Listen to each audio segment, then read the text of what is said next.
मैं अभी जॉब कर रही हूँ एज़ एन एचआर का, बट मुझे बिज़नेस करना है। बट कन्फ्यूज़न ये हो जाती है कि घर वाले कहते हैं कि फैमिली बिज़नेस कोई नहीं है, जॉब अच्छा खासा चल रहा है, मंथली इनकम आ रहा है, तो उसमें कन्फ्यूज़न है। अभी मैं जॉब के साथ कुछ फ्रीलांसिंग वर्क भी कर रही हूँ साथ के साथ, तो जॉब ही कंटिन्यू रखनी चाहिए या बिज़नेस में ट्राई करना चाहिए? बिजनेस में अगर कोई आइडिया है आपके माइंड में, तब तो हम उसको डिस्कस कर सकते हैं। सर मेरा आइडिया है digital marketing and AI based जो हम मार्केटिंग करते हैं with the help of online digital marketing, उससे रिलेटेड मेरे पास है आइडियाज़। क्या आइडिया है?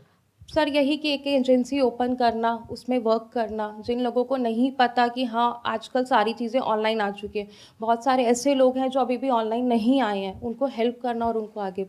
डिजिटल मार्केटिंग एजेंसीज बहुत हैं, इतनी हैं जितनी शायद अभी हम सपने में भी नहीं एस्टिमेट सोच भी नहीं सकते कर हैं, सकते। लाखों हैं। एग्जैक्टली। इनफैक्ट कोई भी छोटा सा भी कोर्स कर लेता है ना डिजिटल मार्केटिंग का, हम्म। मान लो 1 महीने का कोर्स कर लिया, वो डिजिटल मार्केटर बन जाता है। Yes sir.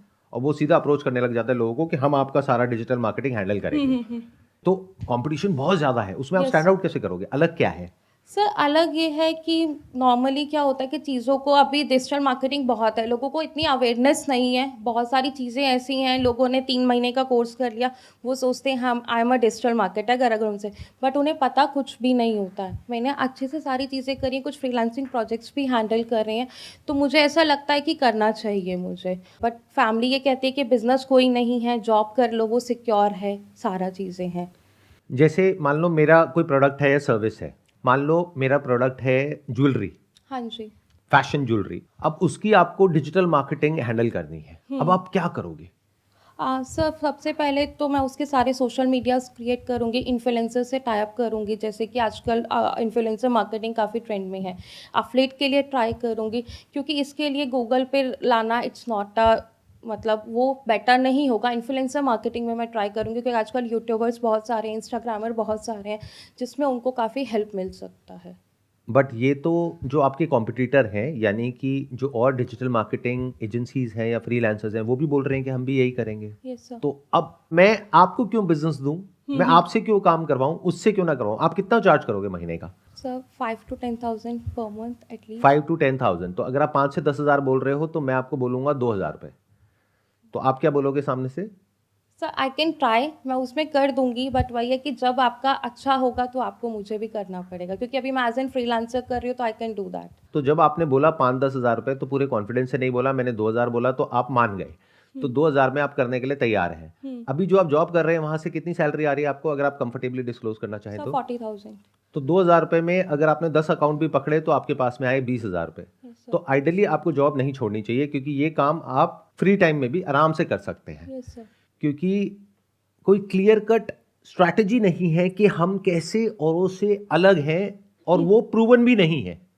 अगर हो भी स्ट्रैटेजी तो वो किसी काम की नहीं है जब तक कि प्रूव ना हो जाए। Yes sir. तो पहले कोई ऐसी स्ट्रैटेजी ढूंढिए जिससे कि आप औरों से बिल्कुल अलग हो जाए। जी। आपको कहीं पे अपनी ऐड चलानी पड़ेगी, यस सर, बिल्कुल डेफिनेटली। या आपको सबको ईमेल्स भेजनी पड़ेगी बिजनेसेस को ढूंढ ढूंढ करके। Email marketing. ये जो आपने यस एक्टिविटी सर। करी, इसके थ्रू आपके पास में लीड जनरेट हुई, और इस एक्टिविटी की भी अपनी एक कॉस्ट है, जो मार्केटिंग कॉस्ट है, which is time and money which is involve in that. Exactly. उसमें आपने लिया 2 हज़ार रुपये महीने का। अब गड़बड़ क्या हुई यहां पर, देखो ध्यान से समझना मेरी इस बात को। हम क्या करते हैं जब भी कोई नया काम शुरू करते हैं ना, तो we think that reducing the price is the solution, yes sir. Which is not the right approach. जैसे एक कस्टमर को आप एक पर्टिकुलर प्राइस पॉइंट ऑफर करते हो, तो वो उसके माइंड में बेंचमार्क बन जाता है, उसके माइंड में सेट हो जाता है कि आपको 2 हज़ार रुपये महीने का ही देना है। फिर अगर आप उसको कहेंगे 2 महीने बाद या 4 महीने बाद कि अब आपका बिजनेस चल रहा है, अब आप मेरे को 4 हज़ार दीजिए, तो वो क्लाइंट जल्दी से पैसे नहीं बढ़ाएगा, वो कहेगा अच्छा 2 हज़ार का 2,500 ले लो। तो आपने शुरू में इतना लो प्राइस ऑफर कर दिया जो खुद अपने आप में एक ट्रैप बन गया आपके लिए। तो अब आप क्या कर सकते हैं इस बिजनेस मॉडल में? देखो, सोचते हैं, थोड़ा दिमाग दौड़ाते हैं, क्योंकि आपका अपना एक लेवल है। Yes sir. अगर आप होते ना कोई फ्रेशर, तो मैं कहता चलो 2 हज़ार में कर लो, कुछ तो आ रहा है, पॉकेट मनी निकल जाएगी। एग्जैक्टली। बट आप कोई फ्रेशर नहीं हो, you already working in a corporate Yes. Where you are earning like 40,000 rupees per month. Yes sir. तो आपके अपने टाइम की एक वैल्यू है, इसको अपॉर्चुनिटी कॉस्ट बोलते हैं। पहले उसको कैलकुलेट कर लो कि वो कितनी है। या तो चार्ज करो अच्छा अमाउंट, जिससे कि उससे ज्यादा पैसा आए जितना कि सैलरी से आ रहा है, तब तो फायदा है। यस सर, बिल्कुल। या फिर कुछ भी मत चार्ज करो, मतलब अलग तरीके से चार्ज करो, इसमें भी और फोकस्ड हो जाओ। Don't say that we do digital marketing because that is a very broad term. उसमें एसईओ भी आ गया, एससीएम भी आ गया, बहुत सारी और चीजें आ गई। आप सीधा बोलो we are into influencer marketing, we will do influencer marketing for you absolutely free of cost. सिर्फ जो इन्फ्लुएंसर जिनको आप हायर कर रहे हो अपने ब्रांड के लिए, उनको आपको पैसे देने हैं। अब इन्फ्लुएंसर से आप टाइप कर लो कि वो पैसा आपके पास आएगा और कट करके उनके पास में जाएगा। तो आप क्या कर रहे हो, डायरेक्टली बिजनेस में घुसने से पहले आप पहले अपना एक नेटवर्क बना रहे हो। किसका? इन्फ्लुएंसर्स का। यहां पे आपकी एक बहुत बड़ी स्ट्रेंथ आएगी because you are working in a corporate, तो आपके अंदर एक अलग लेवल का कॉन्फिडेंस है and you know how to talk to them, you know how to negotiate with them. तो आपने क्या किया, पहले अपना एक नेटवर्क बनाया 100 से 150 इन्फ्लुएंसर्स का, जिनसे आपने उनके बेस्ट पॉसिबल रेट ले लिए। अब देखो बिजनेस मॉडल कितना इंटरेस्टिंग हो रहा है। आप 2000 रुपए सोच रहे थे, अब यहां पे देखो क्या होगा।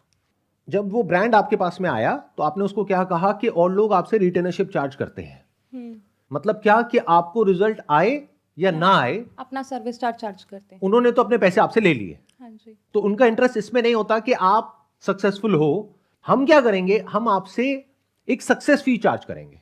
यानी क्या कि हम जिस इन्फ्लुएंसर के थ्रू आपकी मार्केटिंग करेंगे उसमें एक प्रोमो कोड होगा जिसको यूज करके वो लोग या तो आपकी वेबसाइट पे या जहां भी जाएंगे वहां पे वो परचेजिंग करेंगे। बिल्कुल। तो उसके थ्रू जितनी भी परचेजिंग होगी उसके ऊपर यू हैव टू पे अस जस्ट 2%। क्योंकि अगर आप बोलोगे मैं बिल्कुल फ्री में कर रही हूं तो कहेंगे आप संदीप महेश्वरी हो क्या। तो वो कहेंगे आपका क्या फायदा है। तो आपको बताना पड़ेगा आपका क्या फायदा है, बट एक्चुअल में आपका ये फायदा नहीं है क्योंकि वो तो हो सकता है झूठ बोल देगा आपको। बिल्कुल सर। उसकी सेल हुई है 5 लाख की, वो कहेगा मेरी तो 1 लाख की हुई है, लो जी 2000 रुपए है। तो वही 2000 रुपए पहुंच गए हम वापस से। बट आपका असली खेल क्या है कि 5 लाख की सेल के लिए आपको इन्फ्लुएंसर को देना पड़ेगा 2 लाख रुपए। उस 2 लाख रुपए में से 1.5 लाख रुपए आपने इन्फ्लुएंसर को दिया, 50,000 रुपए आपका। 2000 से मच बेटर है। और अगर उस क्लाइंट को रिजल्ट आ गया तो और भी इंक्रीज होगा, तो बार बार करेगा। बिल्कुल। जितनी बार करेगा, आपने उस इन्फ्लुएंसर से कॉन्ट्रैक्ट साइन किया हुआ है कि आपके जो क्लाइंट है उनको वो डायरेक्टली अप्रोच नहीं कर सकता, उनके साथ में डायरेक्टली नहीं कर सकता। लीगल एक कॉन्ट्रैक्ट साइन कर लो, मतलब आपको बाईपास नहीं कर सकता ना वो इन्फ्लुएंसर। सिर्फ आपके क्लाइंट्स को, बाकी उसको बोलो तू जो मर्जी कर। ये मेरे क्लाइंट्स हैं जो मेरे थ्रू आ रहे हैं तुम्हारे पास में, इनका जो भी बिजनेस होगा वो मेरे थ्रू चलेगा। तो it's kind of a non exclusive contract, जिसके लिए वो मना नहीं करेगा। एक्सक्लूसिव के लिए वो मना कर देगा क्योंकि वो इन्फ्लुएंसर आपको बोलेगा कि आप मुझे ये बताओ आप मुझे कितना बिजनेस ला करके दे सकते हो, तब मैं आपसे एक्सक्लूसिव करूं। और एक्सक्लूसिव के अंदर बहुत सारी एजेंसीज ऑलरेडी हैं। तो आप किसको पकड़ोगे? आप बहुत बड़े इन्फ्लुएंसर को नहीं पकड़ोगे क्योंकि उनके तो मैनेजर्स होते हैं जो उनका सारा काम हैंडल करते हैं। आप जो छोटे इन्फ्लुएंसर्स हैं या मिड लेवल के इन्फ्लुएंसर्स हैं उनको पकड़ोगे। ये यूजुअली नॉन एक्सक्लूसिव मॉडल पे ऑपरेट करते हैं। तो इनके साथ आप नॉन एक्सक्लूसिव कॉन्ट्रैक्ट करोगे तो उनको भी प्रॉब्लम नहीं होगी क्योंकि उसके पास में जो बिजनेस डायरेक्टली आ रहा है वो तो आ ही रहा है, आपकी तरफ से जो आ रहा है वो एडिशनल बिजनेस है, तो क्यों छोड़ेगा या छोड़ेगी।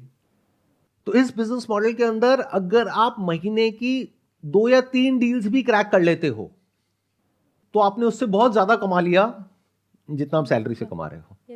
प्लस वो जो 2% है वो क्लाइंट आपको देता है या नहीं देता है वो उसकी अपनी ईमानदारी है, उससे आपको कोई फर्क नहीं पड़ता है। अगर आ जाए तो बहुत बढ़िया है, वो बोनस है, इंसेंटिव है, असली कुछ और है गेम। कैसा लग रहा है बिजनेस मॉडल? सर बहुत इंटरेस्टिंग है। इवन मुझे आइडिया भी नहीं था इस लेवल का, बट आपने काफ़ी अच्छा आइडिया दिया क्योंकि काफ़ी सारी डिजिटल मार्केटिंग एजेंसी है जैसे आपने बोला, उसमें कंपटीशन है, बट ये थोड़ा हट के कॉन्सेप्ट होगा। और इंडिया में क्या होता है, हर चीज़ हट के करो तो लोग ज़्यादा उस पर भाव देते हैं। अभी जो मैंने कहा उससे रिलेटेड आप लोगों के माइंड में कुछ थॉट्स हैं, पॉजिटिव या नेगेटिव? जो भी मैंने कहा कि वो चलेगा तो क्यों चलेगा, नहीं चलेगा तो क्यों नहीं चलेगा। जैसा आपने ये आइडिया बताया, ये आइडिया वर्क करेगा, बट समटाइम्स कुछ इन्फ्लुएंसर्स होते हैं वो डिच कर जाए। बात रही डिच करने की, तो बहुत सारे लोग जॉब करते हैं और उनकी कंपनीज उनको डिच कर देती हैं। Yes sir. तो डिच तो कोई भी किसी को कर सकता है। अगर एक स्टेप और आगे जाए तो शादियों का सीजन चल रहा है। Yes sir. तो लास्ट मोमेंट पे भी कोई किसी को डिच कर सकता है या कर सकती है। अब क्या करोगे? तो उसको अवॉइड नहीं किया जा सकता है बट उसको मैनेज किया जा सकता है। और इस बिजनेस में इसको मैनेज करना बहुत इंपॉर्टेंट है। जैसे जैसे बिजनेस बड़ा होगा तो आपको अपना जो लीगल जो पूरा का पूरा सिस्टम है उसको स्ट्रांग बनाना होगा। यानी ये जो कॉन्ट्रैक्ट करना है ये नॉर्मल पेपर पे करने की बजाय स्टैम्प पेपर पे करो। स्टैम्प पेपर के नाम से वैसे ही लोग डरते हैं उसको वॉयलेट करने से पहले। अगर कोई कॉन्ट्रैक्ट नहीं है आपका उनके साथ में तो पक्का डिच करेंगे। यस सर, वो तो डेफिनेटली है। जब स्टैम्प पेपर पे लिखा होगा और सारा कुछ प्रॉपरली लिखा होगा और उसने साइन किया होगा, आपने भी साइन किया होगा, तो उसको वो जल्दी से वॉयलेट नहीं कर पाएगा। और एक चीज आपको और याद रखनी होगी, यहां पे अपना मार्जिन एक लिमिट में रखना होगा। अगर आप बहुत ज्यादा रखोगे तो वो डिच करेगा, क्या करेगी, इन द सेंस कि अगर आप क्लाइंट से ले रहे हो 5 लाख रुपए, उसको दे रहे हो 1 लाख रुपए, तब तो दोनों ही कोई ना कोई रास्ता निकाल लेंगे, क्लाइंट भी और वो भी, बीच में से आपको बाईपास करने का। बट अगर आप चार्ज कर रहे हो 2 लाख रुपए, उसमें से 1.5 लाख उसको दे रहे हो, तो इसकी पॉसिबिलिटी बहुत कम है, क्योंकि क्लाइंट आपके थ्रू और भी इन्फ्लुएंसर से डील कर रहा है, तो क्लाइंट अपना रिलेशन आपसे क्यों खराब करेगा एक इन्फ्लुएंसर के पीछे? That is one. वो इन्फ्लुएंसर को और भी क्लाइंट्स का बिजनेस आपके थ्रू मिल रहा है, तो वो इन्फ्लुएंसर भी अपना क्यों रिलेशन खराब करेगा सिर्फ 50,000 रुपए के पीछे? I hope you got the solution for your problem, जो भी आपने पूछा था। बिल्कुल। Wish you all the best. Thank you so much sir. Most welcome.